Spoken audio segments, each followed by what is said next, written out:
हजरत नूह अलैहिस्सलाम की पूरी जिंदगी की कहानी।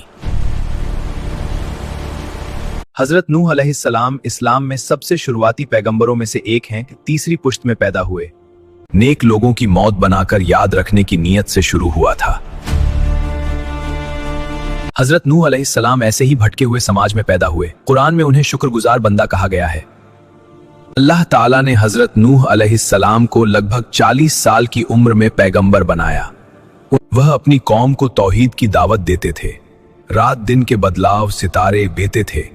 बुतों को छोड़कर सिर्फ अल्लाह की इबादत करने की नसीहत देते। वह कहते कि मैं तुमसे कोई बदला नहीं मांगता, मेरा बदला सिर्फ अल्लाह के पास है। उन्होंने तरह तरह के तरीके अपनाए।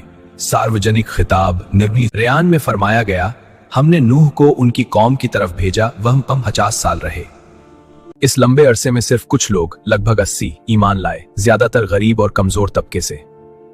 अमीर और सरदारों ने इनकार किया। हजरत नूह सब्र से जवाब देते कि अजाब अल्लाह की तरफ से आएगा। सदियों की मेहनत के बाद जब कौम न मानी दुआ की, अल्लाह ने दुआ कबूल की और हुक्म दिया कि कश्ती बनाओ, हमारी निगरानी वाले हैं। कश्ती अल्लाह के नक्शे पर बनी, जिसमें ईमान वाले हर जानवर की एक जोड़ी परिंदे और कीड़े रखे जाने थे। काफिरों ने मजाक उड़ाया कि समियत गए। हजरत नूह ने कहा कि जल्द तुम्हें रुसवाई और अजाब आएगा। तूफान की निशानी थी। हजरत नूह अलैहिस्सलाम ईमान वालों, जानवरों और अपने वफादार घर वालों के साथ कश्ती पर सवार हुए। अफसोस कि उनकी बीवी काफिर और एक बेटे ने इनकार किया। बेटे से कहा, बेटा हमारे साथ सवार हो जा, काफिरों के साथ न रह।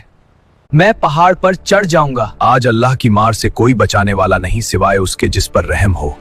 लहर ने उन्हें अलग कर दिया और बेटा डूब गया। सभी काफिर डूब गए। पानी उतरने पर अल्लाह ने फरमाया, ऐ जमीन अपना पानी निगल जा, ऐ आसमान रुक जा। कश्ती जूदी पहाड़ पर ठहरी। जिंदगी दोबारा शुरू हुई।